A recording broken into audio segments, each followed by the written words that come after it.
ನಮಸ್ಕಾರ ಭಕ್ತರೇ. ಇಂದು ಧನುರ್ಮಾಸದ ಶುಕ್ರವಾರ. ಈ ದಿನ ನಾವು ಕನಕಧಾರಾ ಮಂತ್ರವನ್ನು ಕೇಳೋಣ. ಈ ಮಂತ್ರವನ್ನು ಇಂದು ಬೆಳಿಗ್ಗೆ ಹಾಗೂ ಸಾಯಂಕಾಲದ ಸಮಯದಲ್ಲಿ ಕೇಳಿದರೆ ಧನ ಸಂಪತ್ತು ಪ್ರಾಪ್ತಿಯಾಗುತ್ತದೆ ಹಾಗೂ ಮಾನಸಿಕ ಶಾಂತಿ ದೊರೆಯುತ್ತದೆ. ಈ ಮಂತ್ರದಲ್ಲಿ ತಾಯಿ ಲಕ್ಷ್ಮಿಯನ್ನು ಮುರಾರಿ ಎಂದರೆ ನಾರಾಯಣ ದೇವರ ವಕ್ಷಸ್ಥಳ ನಿವಾಸಿನಿ ಎಂದು ಕರೆದಿದ್ದಾರೆ. ಈ ಮಂತ್ರವನ್ನು ಇಂದು ಖಂಡಿತ ಕೇಳಿ. ಇಂದಿನ ಭಗವದ್ಗೀತೆಯ ಜ್ಞಾನ ಹೀಗಿದೆ. ಶ್ಲೋಕ ಮತ್ತು ಅದರ ಅರ್ಥ ಹೀಗಿದೆ. ಶ್ಲೋಕವು ಹೀಗಿದೆ: ಯೇ ಯಥಾ ಮಾಂ ಪ್ರಪದ್ಯಂತೆ ತಾಂಸ್ತಥೈವ ಭಜಾಮ್ಯಹಂ. ಮಮ ವರ್ತ್ಮಾನುವರ್ತಂತೆ ಮನುಷ್ಯಾಃ ಪಾರ್ಥ ಸರ್ವಶಃ.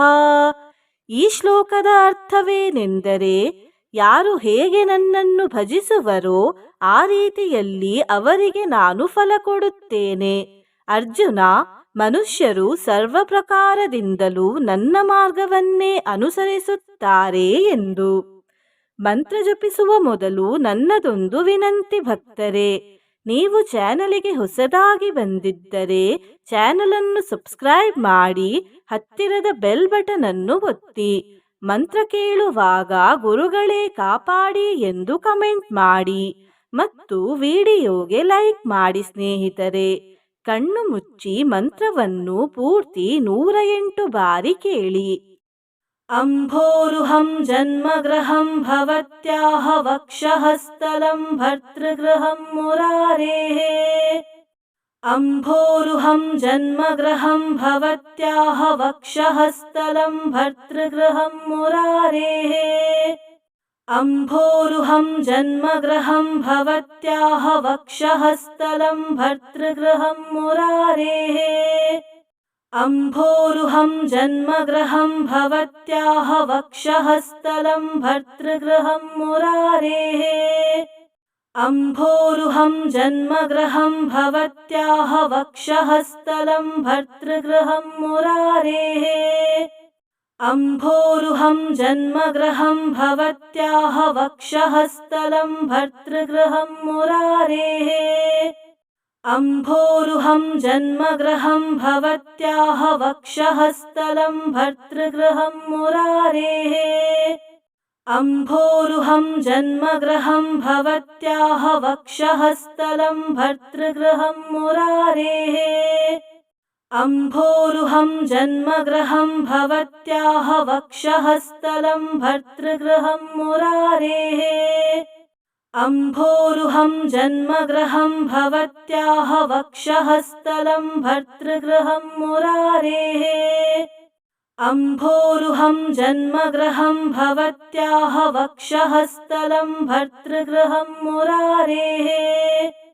ಅಂಭೋರುಹಂ ಜನ್ಮಗೃಹಂ ಭವತ್ಯಾಹ ವಕ್ಷಃಸ್ಥಲಂ ಭರ್ತೃಗೃಹಂ ಮುರಾರೇಃ. ಅಂಭೋರುಹಂ ಜನ್ಮಗೃಹಂ ಭವತ್ಯಾಹ ವಕ್ಷಃಸ್ಥಲಂ ಭರ್ತೃಗೃಹಂ ಮುರಾರೇಃ. ಅಂಭೋರುಹಂ ಜನ್ಮಗೃಹಂ ಭವತ್ಯಾಹ ವಕ್ಷಃಸ್ಥಲಂ ಭರ್ತೃಗೃಹಂ ಮುರಾರೇಃ. ಅಂಭೋರುಹಂ ಜನ್ಮಗೃಹಂ ಭವತ್ಯಾಹ ವಕ್ಷಃಸ್ಥಲಂ ಭರ್ತೃಗೃಹಂ ಮುರಾರೇಃ. ಅಂಭೋರುಹಂ ಜನ್ಮಗೃಹಂ ಭವತ್ಯಾಹ ವಕ್ಷಃಸ್ಥಲಂ ಭರ್ತೃಗೃಹಂ ಮುರಾರೇಃ. ಅಂಭೋರುಹಂ ಜನ್ಮಗೃಹಂ ಭವತ್ಯಾಹ ವಕ್ಷಃಸ್ಥಲಂ ಭರ್ತೃಗೃಹಂ ಮುರಾರೇಃ. ಅಂಭೋರುಹಂ ಜನ್ಮಗೃಹಂ ಭವತ್ಯಾಹ ವಕ್ಷಃಸ್ಥಲಂ ಭರ್ತೃಗೃಹಂ ಮುರಾರೇಃ. ಅಂಭೋರುಹಂ ಜನ್ಮಗೃಹಂ ಭವತ್ಯಾಹ ವಕ್ಷಃಸ್ಥಲಂ ಭರ್ತೃಗೃಹಂ ಮುರಾರೇಃ. ಅಂಭೋರುಹಂ ಜನ್ಮಗೃಹಂ ಭವತ್ಯಾಹ ವಕ್ಷಃಸ್ಥಲಂ ಭರ್ತೃಗೃಹಂ ಮುರಾರೇಃ. ಅಂಭೋರುಹಂ ಜನ್ಮಗೃಹಂ ಭವತ್ಯಾಹ ವಕ್ಷಃಸ್ಥಲಂ ಭರ್ತೃಗೃಹಂ ಮುರಾರೇಃ. ಅಂಭೋರುಹಂ ಜನ್ಮಗೃಹಂ ಭವತ್ಯಾಹ ವಕ್ಷಃಸ್ಥಲಂ ಭರ್ತೃಗೃಹಂ ಮುರಾರೇಃ. अम्भोरुहं जन्मगृहं भवत्याः वक्षः स्थलं भर्तृगृहं मुरारेः अम्भोरुहं जन्मगृहं भवत्याः वक्षः स्थलं भर्तृगृहं मुरारेः अम्भोरुहं जन्मगृहं भवत्याः वक्षः स्थलं भर्तृगृहं मुरारेः अम्भोरुहं जन्मगृहं भवत्याः वक्षः स्थलं भर्तृगृहं मुरारेः अम्भोरुहं जन्मगृहं भवत्याः वक्षः स्थलं भर्तृगृहं मुरारेः अम्भोरुहं जन्मगृहं भवत्याः वक्षः स्थलं भर्तृगृहं मुरारेः अम्भोरुहं जन्मगृहं भवत्याः वक्षः स्थलं भर्तृगृहं मुरारेः अम्भोरुहं जन्मगृहं भवत्याः वक्षः स्थलं भर्तृगृहं मुरारेः अम्भोरुहं जन्मगृहं भवत्याः वक्षः स्थलं भर्तृगृहं मुरारेः अम्भोरुहं जन्मगृहं भवत्याः वक्षः स्थलं भर्तृगृहं मुरारेः अम्भोरुहं जन्मगृहं भवत्याः वक्षः स्थलं भर्तृगृहं मुरारेः अम्भोरुहं जन्मगृहं भवत्याः वक्षः स्थलं भर्तृगृहं मुरारेः अम्भोरुहं जन्मगृहं भवत्याः वक्षः स्थलं भर्तृगृहं मुरारेः अम्भोरुहं जन्मगृहं भवत्याः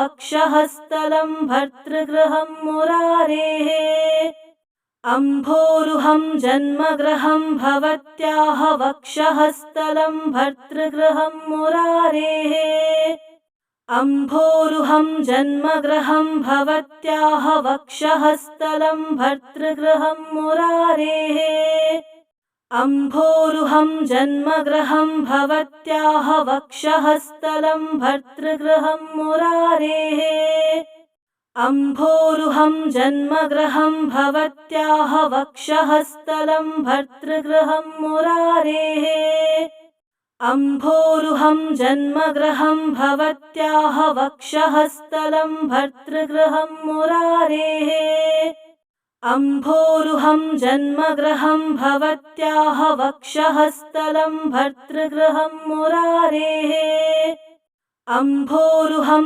जन्मगृहं भवत्याः वक्षः स्थलं भर्तृगृहं मुरारेः अम्भोरुहं जन्मगृहं भवत्याः वक्षः स्थलं भर्तृगृहं मुरारेः अम्भोरुहं जन्मगृहं भवत्याः वक्षः स्थलं भर्तृगृहं मुरारेः अम्भोरुहं जन्मगृहं भवत्याः वक्षः स्थलं भर्तृगृहं मुरारेः अम्भोरुहं जन्मगृहं भवत्याः वक्षः स्थलं भर्तृगृहं मुरारेः अम्भोरुहं जन्मगृहं भवत्याः वक्षः स्थलं भर्तृगृहं मुरारेः अम्भोरुहं जन्मगृहं भवत्याः वक्षः स्थलं भर्तृगृहं मुरारेः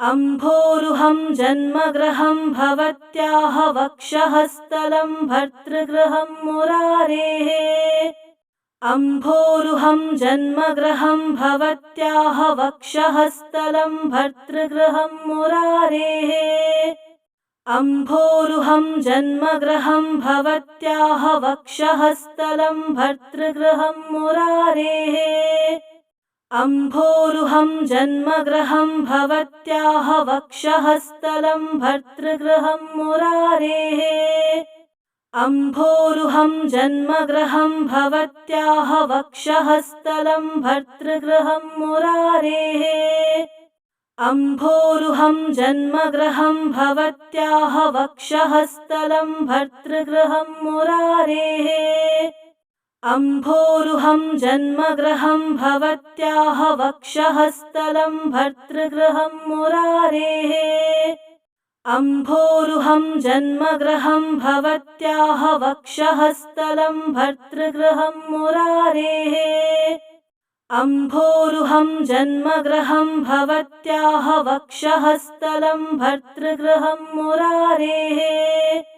अम्भोरुहं जन्मगृहं भवत्याः वक्षःस्थलं भर्तृगृहं मुरारेः। अम्भोरुहं जन्मगृहं भवत्याः वक्षःस्थलं भर्तृगृहं मुरारेः। अम्भोरुहं जन्मगृहं भवत्याः वक्षःस्थलं भर्तृगृहं मुरारेः। अम्भोरुहं जन्मगृहं भवत्याः वक्षःस्थलं भर्तृगृहं मुरारेः। अम्भोरुहं जन्मगृहं भवत्याः वक्षःस्थलं भर्तृगृहं मुरारेः। अम्भोरुहं जन्मगृहं भवत्याः वक्षःस्थलं भर्तृगृहं मुरारेः। अम्भोरुहं जन्मगृहं भवत्याः वक्षःस्थलं भर्तृगृहं मुरारेः। अम्भोरुहं जन्मगृहं भवत्याः वक्षःस्थलं भर्तृगृहं मुरारेः। अम्भोरुहं जन्मगृहं भवत्याः वक्षःस्थलं भर्तृगृहं मुरारेः। अम्भोरुहं जन्मगृहं भवत्याः वक्षःस्थलं भर्तृगृहं मुरारेः। अम्भोरुहं जन्मगृहं भवत्याः वक्षःस्थलं भर्तृगृहं मुरारेः। अम्भोरुहं जन्मगृहं भवत्याः वक्षःस्थलं भर्तृगृहं मुरारेः। अम्भोरुहं जन्मगृहं भवत्याः वक्षःस्थलं भर्तृगृहं मुरारेः। अम्भोरुहं जन्मगृहं भवत्याः वक्षःस्थलं भर्तृगृहं मुरारेः। अम्भोरुहं जन्मगृहं भवत्याः वक्षःस्थलं भर्तृगृहं मुरारेः। अम्भोरुहं जन्मगृहं भवत्याः वक्षःस्थलं भर्तृगृहं मुरारेः। अम्भोरुहं जन्मगृहं भवत्याः वक्षःस्थलं भर्तृगृहं मुरारेः। अम्भोरुहं जन्मगृहं भवत्याः वक्षःस्थलं भर्तृगृहं मुरारेः। अम्भोरुहं जन्मगृहं भवत्याः वक्षःस्थलं भर्तृगृहं मुरारेः। अम्भोरुहं जन्मगृहं भवत्याः वक्षःस्थलं भर्तृगृहं मुरारेः। अम्भोरुहं जन्मगृहं भवत्याः वक्षःस्थलं भर्तृगृहं मुरारेः। अम्भोरुहं जन्मगृहं भवत्याः वक्षःस्थलं भर्तृगृहं मुरारेः। अम्भोरुहं जन्मगृहं भवत्याः वक्षःस्थलं भर्तृगृहं मुरारेः। अम्भोरुहं जन्मगृहं भवत्याः वक्षःस्थलं भर्तृगृहं मुरारेः। अम्भोरुहं जन्मगृहं भवत्याः वक्षःस्थलं भर्तृगृहं मुरारेः। अम्भोरुहं जन्मगृहं भवत्याः वक्षःस्थलं भर्तृगृहं मुरारेः। अम्भोरुहं जन्मगृहं भवत्याः वक्षःस्थलं भर्तृगृहं मुरारेः। अम्भोरुहं जन्मगृहं भवत्याः वक्षःस्थलं भर्तृगृहं मुरारेः। अम्भोरुहं जन्मगृहं भवत्याः वक्षःस्थलं भर्तृगृहं मुरारेः। अम्भोरुहं जन्मगृहं भवत्याः वक्षःस्थलं भर्तृगृहं मुरारेः। अम्भोरुहं जन्मगृहं भवत्याः वक्षःस्थलं भर्तृगृहं मुरारेः अम्भोरुहं जन्मगृहं भवत्याः वक्षःस्थलं भर्तृगृहं मुरारेः अम्भोरुहं जन्मगृहं भवत्याः वक्षःस्थलं भर्तृगृहं मुरारेः अम्भोरुहं जन्मगृहं भवत्याः वक्षःस्थलं भर्तृगृहं मुरारेः अम्भोरुहं जन्मगृहं भवत्याः वक्षःस्थलं भर्तृगृहं मुरारेः अम्भोरुहं जन्मगृहं भवत्याः वक्षःस्थलं भर्तृगृहं मुरारेः अम्भोरुहं जन्मगृहं भवत्याः वक्षःस्थलं भर्तृगृहं मुरारेः अम्भोरुहं जन्मगृहं भवत्याः वक्षःस्थलं भर्तृगृहं मुरारेः अम्भोरुहं जन्मगृहं भवत्याः वक्षःस्थलं भर्तृगृहं मुरारेः अम्भोरुहं जन्मगृहं भवत्याः वक्षःस्थलं भर्तृगृहं मुरारेः अम्भोरुहं जन्मगृहं भवत्याः वक्षःस्थलं भर्तृगृहं मुरारेः अम्भोरुहं जन्मगृहं भवत्याः वक्षःस्थलं भर्तृगृहं मुरारेः अम्भोरुहं जन्मगृहं भवत्याः वक्षःस्थलं भर्तृगृहं मुरारेः अम्भोरुहं जन्मगृहं भवत्याः वक्षःस्थलं भर्तृगृहं मुरारेः अम्भोरुहं जन्मगृहं भवत्याः वक्षःस्थलं भर्तृगृहं मुरारेः अम्भोरुहं जन्मगृहं भवत्याः वक्षःस्थलं भर्तृगृहं मुरारेः अम्भोरुहं जन्मगृहं भवत्याः वक्षःस्थलं भर्तृगृहं मुरारेः अम्भोरुहं जन्मगृहं भवत्याः वक्षःस्थलं भर्तृगृहं मुरारेः अम्भोरुहं जन्मगृहं भवत्याः वक्षःस्थलं भर्तृगृहं मुरारेः अम्भोरुहं जन्मगृहं भवत्याः वक्षःस्थलं भर्तृगृहं मुरारेः अम्भोरुहं जन्मगृहं भवत्याः वक्षःस्थलं भर्तृगृहं मुरारेः अम्भोरुहं जन्मगृहं भवत्याः वक्षःस्थलं भर्तृगृहं मुरारेः अम्भोरुहं जन्मगृहं भवत्याः वक्षःस्थलं भर्तृगृहं मुरारेः